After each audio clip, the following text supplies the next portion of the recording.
we have to realize that where am I actually at? Because if we're trying to do post-recognition work before we recognize what we are fully, then we're going to be making a little bit of a mistake, you see, because the intention is going to be varied depending on where we're at.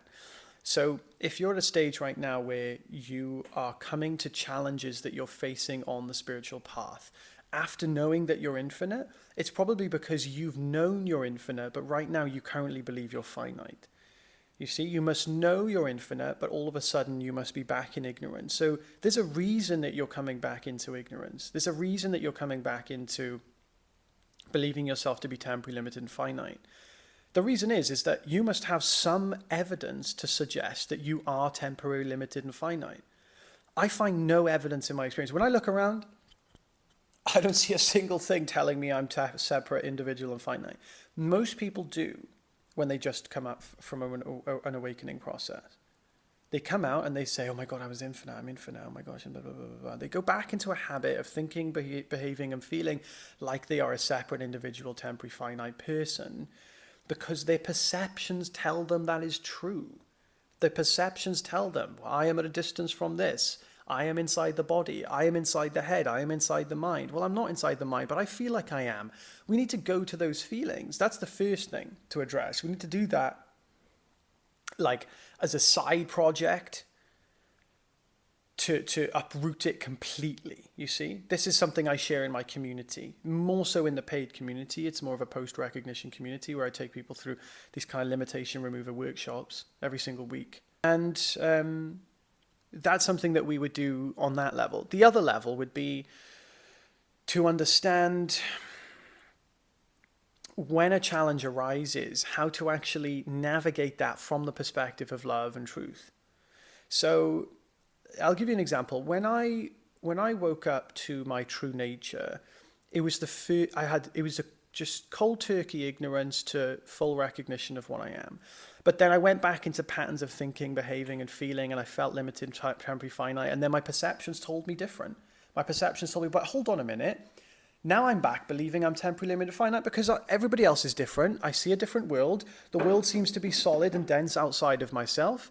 Well, that's my evidence to suggest that I am also a limited, finite object inside it because I don't know how to see what I truly am.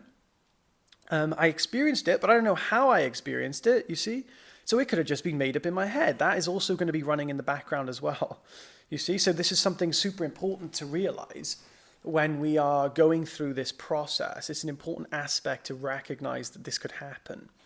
So when we're coming to this post-recognition process, that's the first thing to realize is that we must be convinced of otherwise. So we need to address that.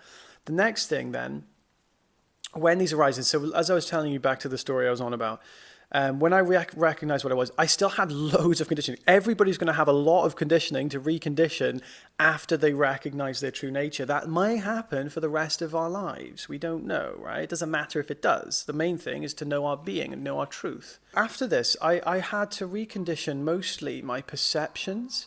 I had to recondition my beliefs around money because it's a practical thing to have money. And we're always going to want to do something we want to do. So it's not a very celebratory life if we don't get to do what we want to do. Even if that thing is to run off to the Himalayan mountains and live in a cave, well, we still got to get to the cave. If we've said what we want to do, we've got to get there, right? It's still something we want to do. Just because it's a noble thing to not want to do anything, seemingly, which I don't believe it is at all. But just because it is perceived that way, it doesn't mean that it's something we still don't really want to do. If we want to go live in an ashram or a temple, it's still something we want to do. You see, it's still something we're going to do. So likewise, if we're a creative person, entrepreneurial person, we're still going to be desires that we want to live because we want to celebrate our happiness. So I then had to recondition this idea of money. I believed that money was bad, money was wrong, money was this, money was that. And I had to recondition these beliefs. So what we need to really recognize when we're coming up with challenges is that we will also have imbalances that were innate prior to the recognition of our being that will still continue after the recognition of our being. And that can be within personal relationships, within intimate relationships, and imbalances within the energy within ourselves. For example, for me, I was imbalanced in my masculine and feminine. I still had conditioning that made me dependent on women. I was dependent upon women. I lost my mother when I was young, and I still had this conditioning running out where I was dependent on women. You see, so I had this tendency and this habit to look for friendships, dependency with women. And I would look for that to sustain my sense of safety. And this would lead to me completely disregarding any doership. Like when I say doership, any ability to actually go and do things in life, to be a man, to go and provide, to go and to be assertive, to be confident, to be all of these things. I would lose that touch with. I still had that in me, but it wasn't fully potentialized. You see, it wasn't fully actualized. It was still dormant more. So what this did was it made me very unready to take risks, and all the stuff I really wanted to do that I found fun required all the things I needed, which is not what I had when I was imbalanced in my masculine and feminine. And this is something that would happen. I knew my true nature, but I just didn't understand that process. I didn't understand that part of myself. So these are things that we still have to come to terms with after we awaken, after we recognize our true nature, to be able to navigate this world. We've got to learn to be a human being. Awakening, you think that's going to make you a perfect human being? Scrap that. We need to realize that it doesn't. Like, we've got to learn that. Like, this is kindergarten stuff. Recognizing your true nature is kindergarten stuff. Now you've got to learn to be a good human being. That's the hard part. You see, this is why we still need to go through a process of post-recognition. Anybody who tells you that you are going to be a perfect human being after you awaken is absolutely talking nonsense.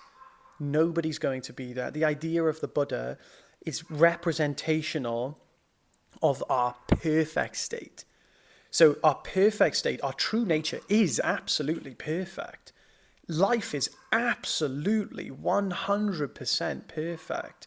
But on the relative level where we fart, burp, pee and poo, that is where we find our imperfections. That is where we find the course correction process, where we go, oh, this wasn't aligned with love and intelligence, I'm going to make it this way. You see, that's where we find autonomy. If we weren't capable of doing that, we wouldn't understand why. We wouldn't understand what we were. It's because we understand what we are that we then implement it. We don't just go, oh, it's already implemented, it's already done, the universe did it for me. You are the universe. So it's now time to course correct all the tendencies and habits that you were having running out in your direct experience.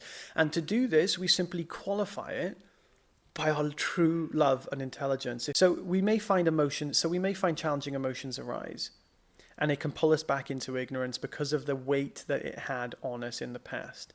But now the awakened version of that is to be able to process everything in our experience completely as it is. So we're no longer going, oh, I feel an emotion, I need to feel it and heal it and get rid of it.